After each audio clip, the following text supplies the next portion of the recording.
Olá, começa agora o JR Entrevista. O nosso convidado de hoje é o secretário de Radiodifusão do Ministério das Comunicações, Maximiliano Martinhão. Ele é engenheiro e técnico de carreira da Agência Nacional de Telecomunicações, com bastante experiência no setor. E assumiu recentemente a secretaria e já disse que pretende atuar muito próximo aos radiodifusores. Secretário, muito obrigada pela presença do senhor. Qual é o principal desafio nessa área nesse momento? Bem, é um prazer estar aqui hoje, Lívia, Marigui, dizer que o setor está passando por enormes transformações, né?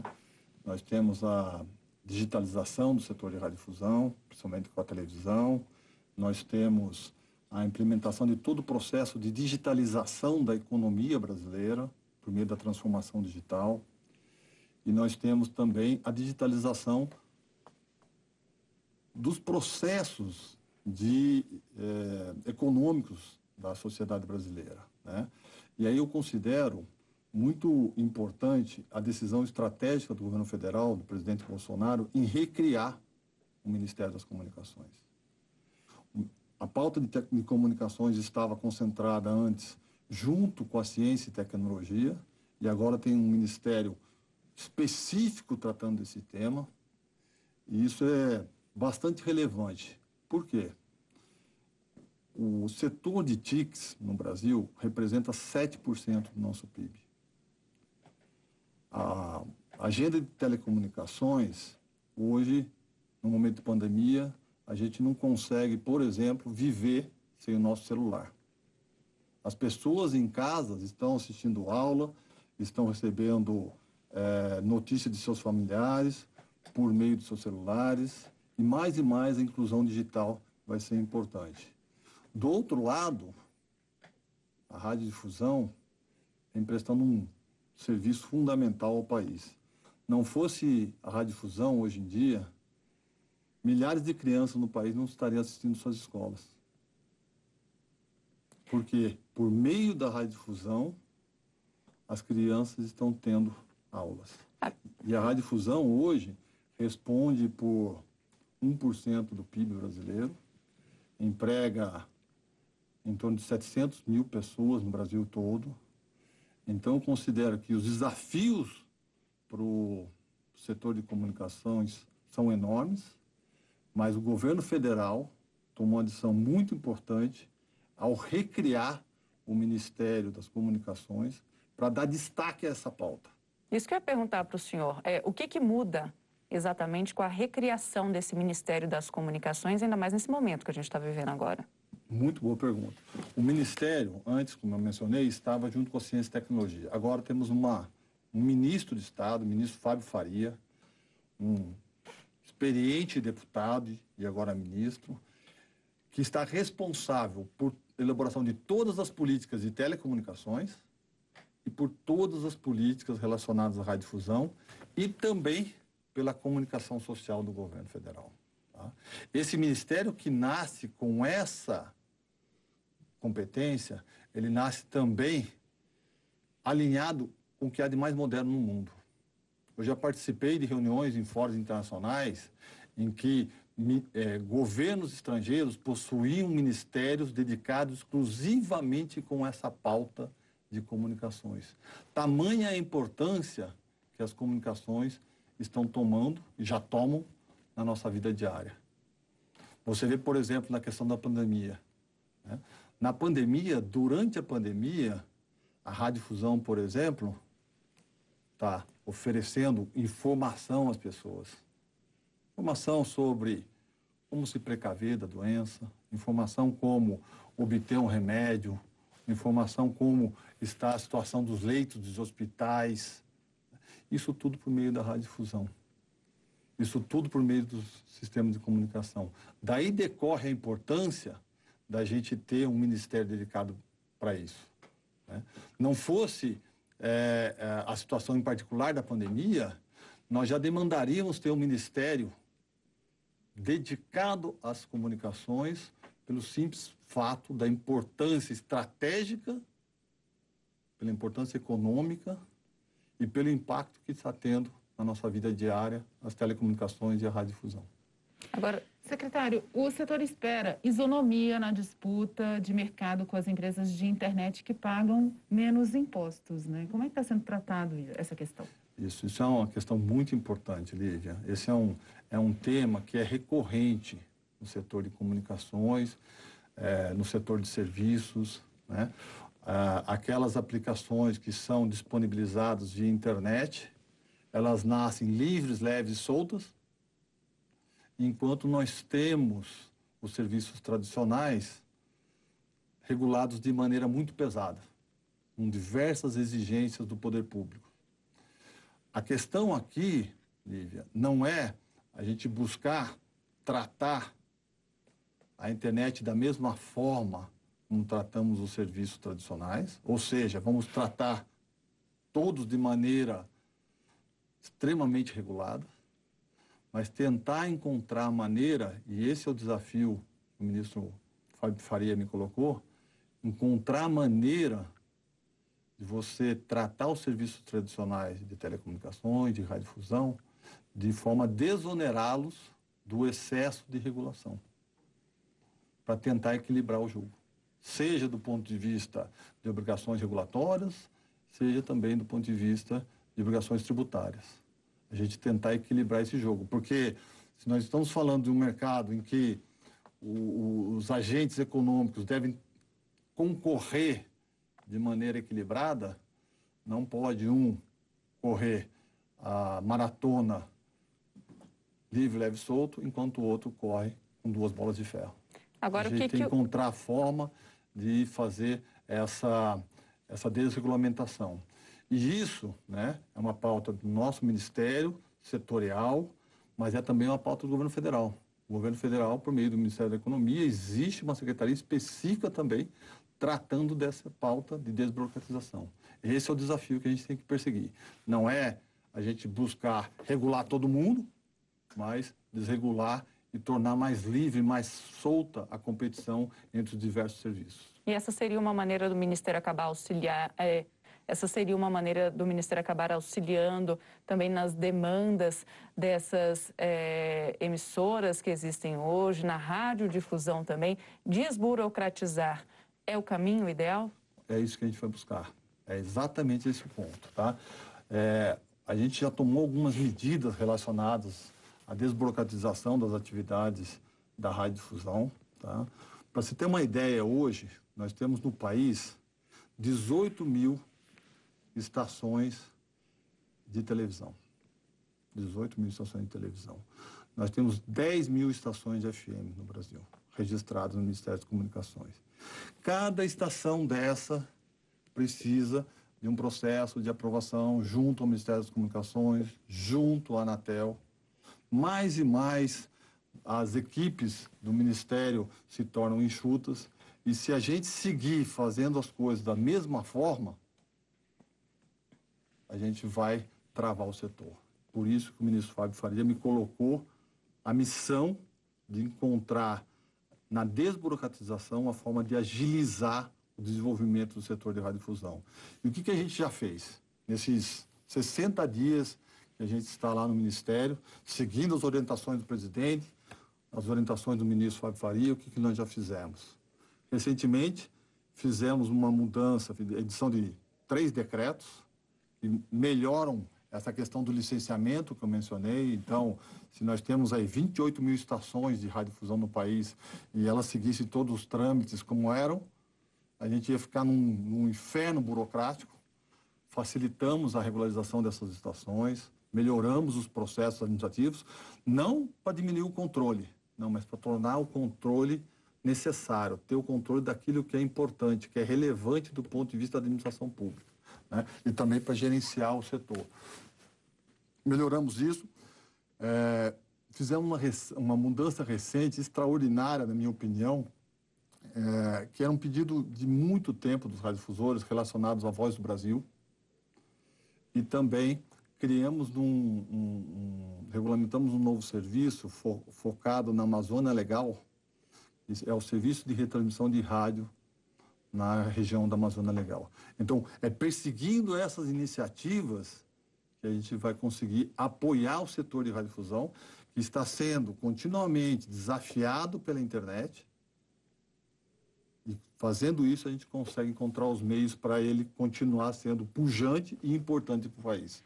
O serviço de radiodifusão, né, nas minhas primeiras aulas de engenharia e da importância do serviço de radiodifusão, qualquer estudante aprende que a radiodifusão, a televisão e o rádio têm a importância estratégica de unir o país, de levar um país do tamanho do nosso a língua.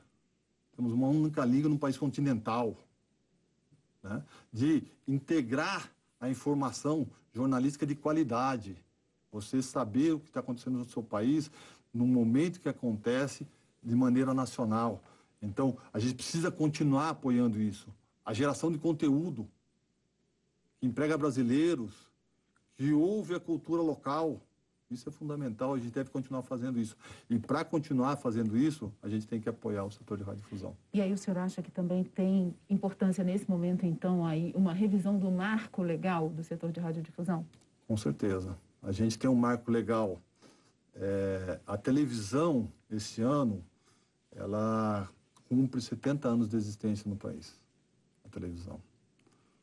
O rádio, quase 100 anos de existência no país. Hoje, a Record, por meio de uma de suas estações, é o veículo de televisão mais antigo do país em funcionamento. E nesse período, né, muita coisa aconteceu com a televisão, com o rádio, né, atualizações tecnológicas.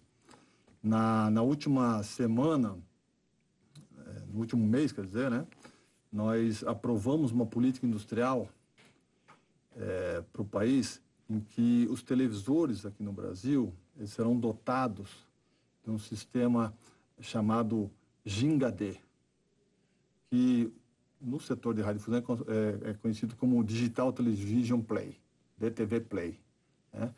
E isso trará para a televisão brasileira um avanço fabuloso, no sentido de integrar a televisão, o conteúdo de televisão, com a internet. É dizer, no momento em que você assiste, no momento que você nos assiste, você vai poder interagir conosco, em tempo real. Você que está nos assistindo vai poder... eu gostaria que a Lívia me perguntasse de determinado assunto, porque esse determinado assunto é interessante para mim. Isso vai ser feito pelo meio da televisão em tempo real. Escola, ter aula em tempo real por meio da televisão. As emissoras de televisão, que dependem muito da publicidade, por meio desse sistema digital de TV Play, saber quais são as preferências de seus usuários e poder targear o conteúdo conforme as preferências regionais de seus usuários. Isso tudo vai ser tornado possível. Agora, o nosso marco legal é de 62. E a gente precisa modernizar ele. Seja porque já precisava fazer isso, seja porque a gente está recebendo, como já mencionei, o desafio de novas tecnologias que estão surgindo. Agora, isso não é uma coisa que se faz de uma hora para outra. Precisamos sentar, dialogar com o setor, levantar todas as questões que estão desafiando o setor, as necessidades do setor, ouvir o setor em toda a sua cadeia, fabricantes de equipamentos, instaladores, produtores de conteúdo, jornalistas, emissoras de televisão, emissoras de rádio, entender todas as necessidades para não entrar numa aventura. O setor é muito importante e deve ser tratado com muito cuidado, porque o setor de radiodifusão no Brasil talvez seja um dos maiores do mundo, se não o maior do mundo. É comum a gente participar de eventos internacionais, né, quando mostramos o tamanho do setor de radiodifusão no Brasil, as pessoas não acreditam, os estrangeiros não acreditam. Tamanho é essa infraestrutura que foi construída, privada, ao longo de décadas. Então, mexer nisso deve ser realizado com muito cuidado para preservar tudo isso que foi construído. Isso que eu ia perguntar para o senhor, seguindo essa linha de modernização e também o contato com o exterior, existe a possibilidade de abrir o setor para o capital estrangeiro ou não? Essa é uma discussão assim, antiga do setor.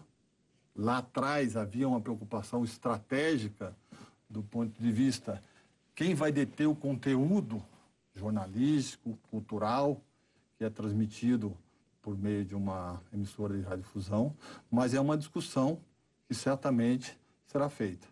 Tá? Eu não tenho posição nesse momento sobre isso, mas é uma discussão que certamente será objeto de análise quando fizermos esse estudo, né? Porque é um tema recorrente do setor, essa discussão sobre essa flexibilização, que vale lembrar uma especificidade existente em nossa Constituição. Tamanha a importância da radiodifusão, tamanha a importância desse tema, da propriedade das emissoras de televisão e rádio, que esse tema está escrito em nossa Constituição. Então, não é um tema fácil, mas é um tema que recorrentemente o setor de radiodifusão tem nos perguntado. Nós fizemos um trabalho nos últimos 2 anos com a OCDE, e o Brasil, por esforço do governo federal, vem tentando, né, adentrar, mais do que isso, tentando não, está ingressando, né, na OCDE. E nesse trabalho que fizemos com a OCDE fez o que nós chamamos de peer review.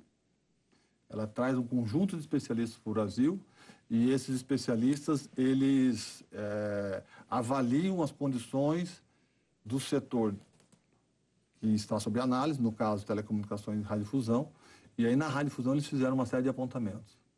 Um dos apontamentos foi a necessidade da gente atualizar as regras para a atração de investimentos. Então, são coisas que precisamos fazer. E você pode assistir ao JR Entrevista na Record News às 10h30 da noite, no Portal R7, no Play Plus, no Jornal da Record, no JR 24 horas à 00h30 e também nas redes sociais. Então, vamos continuar aqui nossa entrevista, secretário. Eu queria saber do senhor, como é que o senhor avalia a experiência de implantação da TV digital aqui no Brasil? Olha, eu vou dizer que, como brasileiro, eu tenho orgulho do processo de transição da televisão analógica para a televisão digital no Brasil. O case brasileiro é um case de sucesso.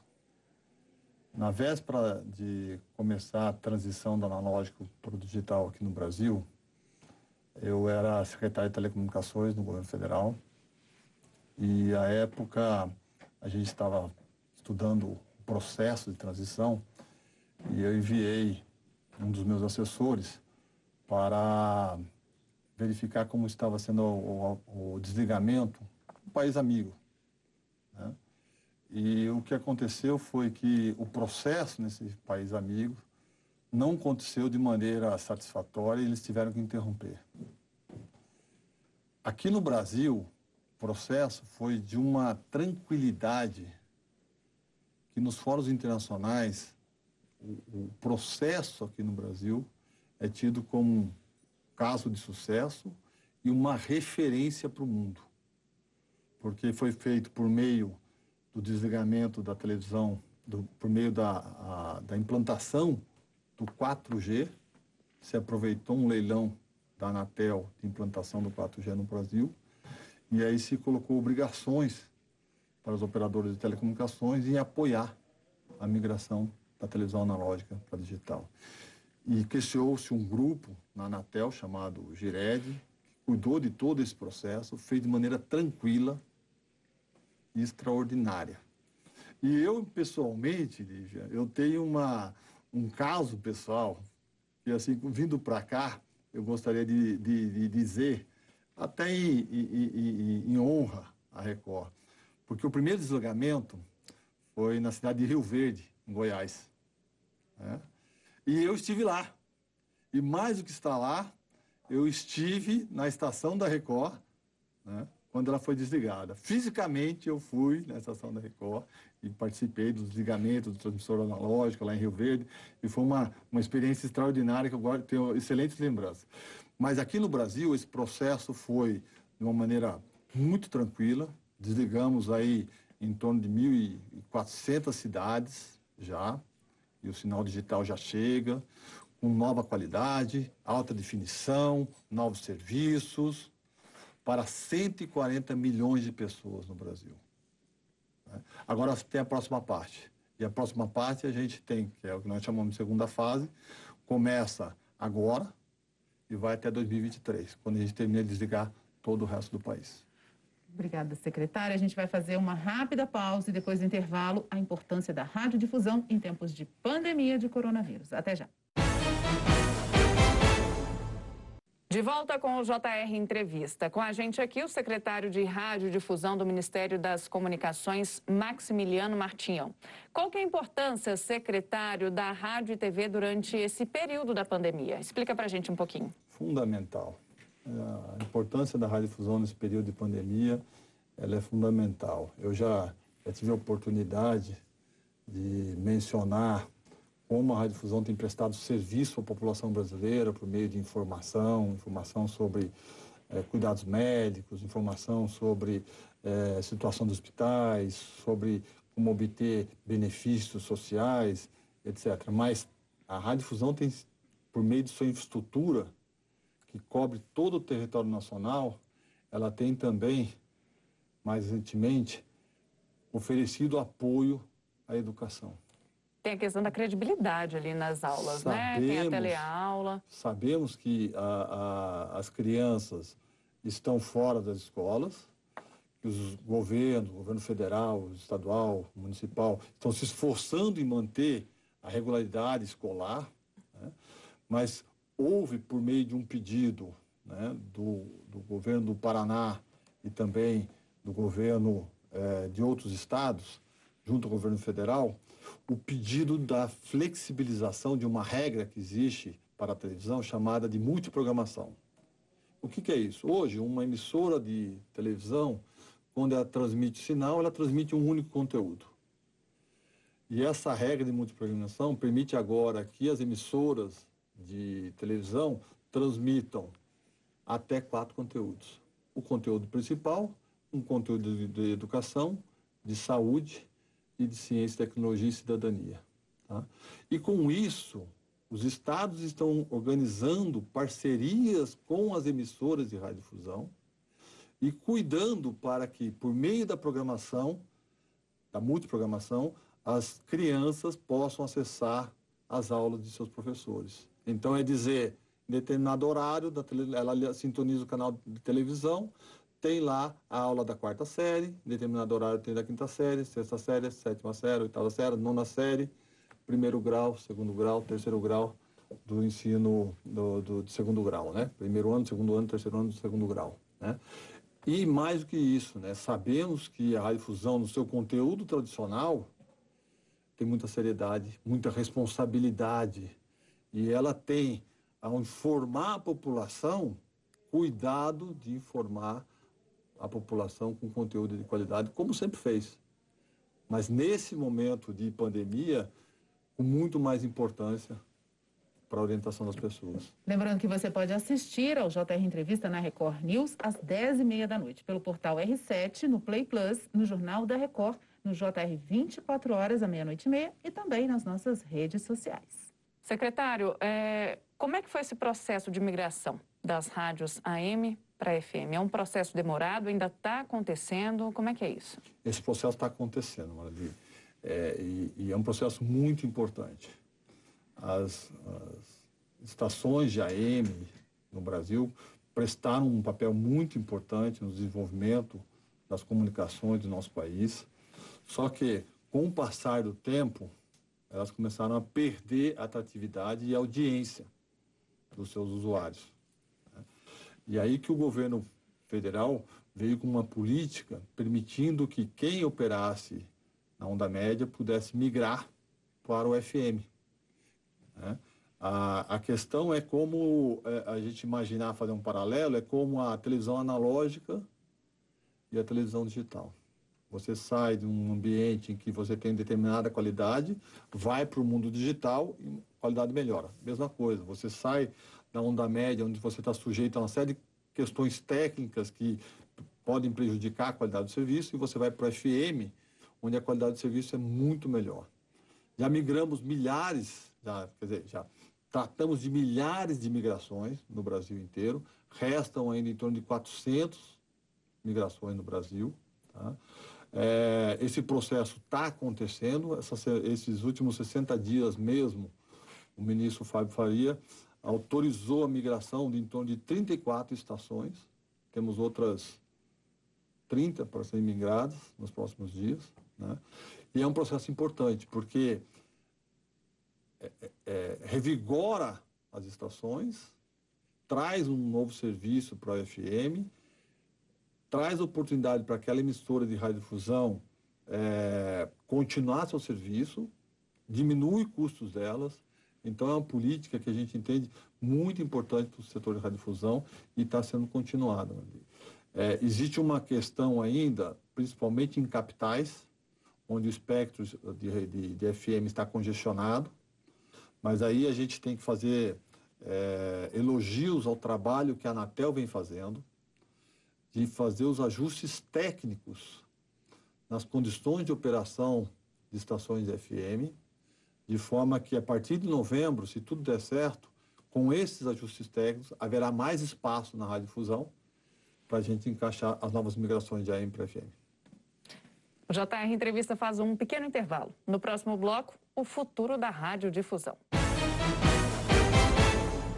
O JR Entrevista está de volta. Hoje com a gente aqui o secretário de Radiodifusão do Ministério das Comunicações, Maximiliano Martinhão. Vamos falar agora sobre a flexibilização da Voz do Brasil, secretário. Isso é muito bom, Lígia. A radiodifusão, né, ela tem essa obrigação de transmitir a Voz do Brasil, né? Só que é comum, em horários da Voz do Brasil, acontecer um evento importante de caráter municipal, estadual ou até mesmo nacional.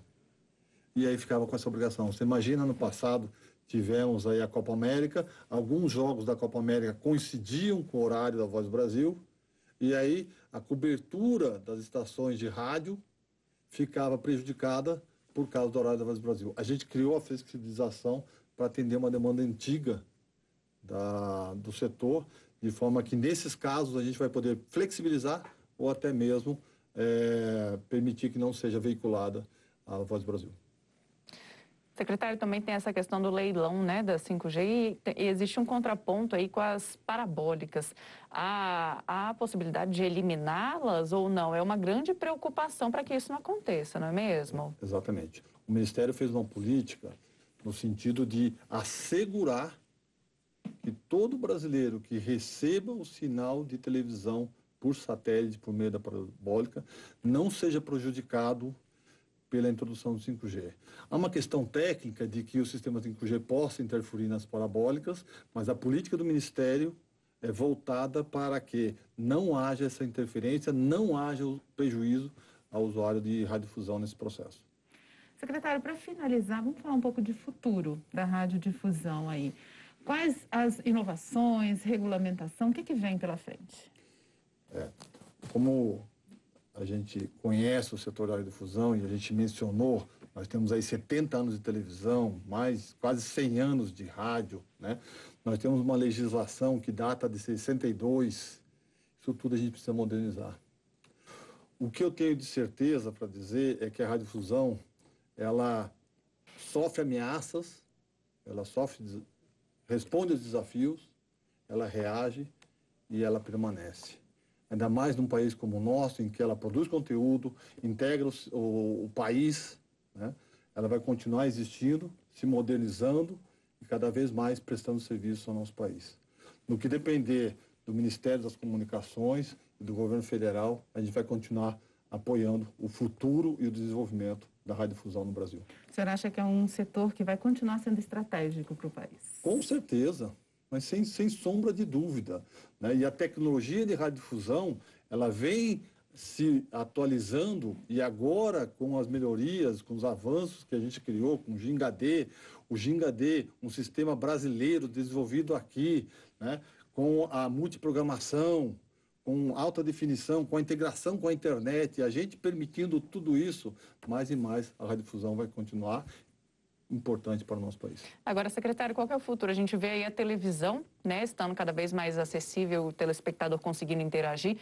E o rádio, a rádio, como é que fica nessa situação? Vai avançando também cada vez mais, né? Você sabe que o rádio foi o primeiro sistema que disseram que estava com os dias contados. Né? Foi o primeiro sistema. Disseram, os dias com a internet, o rádio está com os dias contados. O rádio, ele não só permanece, se modernizou e hoje ele é um dos veículos mais importantes pela agilidade que possui. Pela agilidade que ninguém consegue acompanhar. E agilidade local. Porque o rádio está ali na cidade, em contato direto com o cidadão. Então, a radiodifusão, quando desafiada, talvez a criatividade do radiodifusor e toda a cadeia de radiodifusão, né, consegue uma resposta muito rápida e o futuro é garantido.